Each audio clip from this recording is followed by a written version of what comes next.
बेगम, काफी दिन हो गए हैं अम्मी अब्बू घर नहीं आए। मैं सोच रहा हूँ कल उनको खाने पे बुला लूं, तो तुम कल अच्छा सा खाना बना लेना।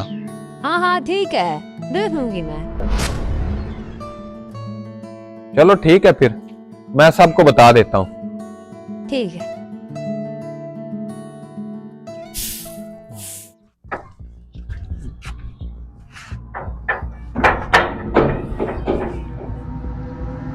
हाँ बेगम, खाना तैयार है, सब 1 घंटे तक पहुंच रहे हैं। नहीं, मैंने तो कुछ नहीं बनाया। वैसे भी आपके घर वाले गैर थोड़ी है, जो घर में पका होगा वही वो खा लेंगे। ओए अल्लाह की बंदी, तुमने मुझे कल क्यों नहीं बताया कि तुम खाना नहीं बनाओगी?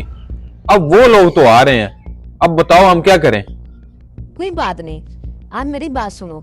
आप ना उन्हें कॉल करके बता दो। वैसे भी आपके घर वाले नाराज थोड़ी होंगे।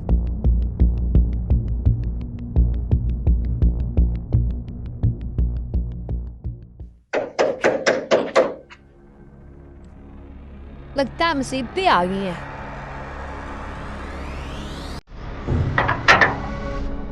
बिस्मिल्लाह, अब्बू और भाई आ गया। हाँ हाँ जी, आ जाए।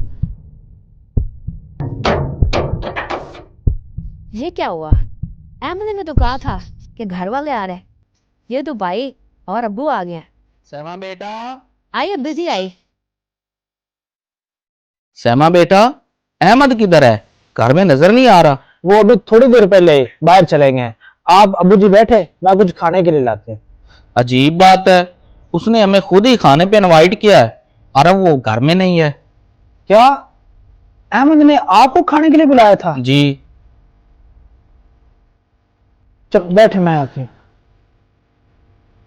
अहमद, तुमने मुझे बताया क्यों नहीं कि मेरे घर वालों को खाने के लिए बुलाया है? घर वाले तेरे हों या मेरे, क्या फर्क पड़ता है? अहमद, चल अब छोड़ो भी। बराए मेहरबानी उनके लिए खाना लेकर आओ। घर में उनके लायक कुछ भी नहीं है।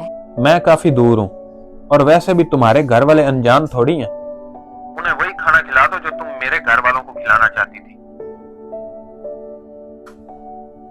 अब इसे पता चलेगा कि दूसरों के वालिदैन की भी वैसी इज्जत करनी चाहिए जैसे ये अपने वालिदैन की करती है।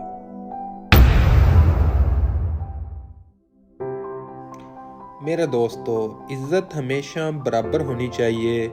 जो एहतराम हम अपने वालिदैन के लिए चाहते हैं, वही एहतराम हमें अपने शरीके हयात के वालिदैन को भी देना चाहिए।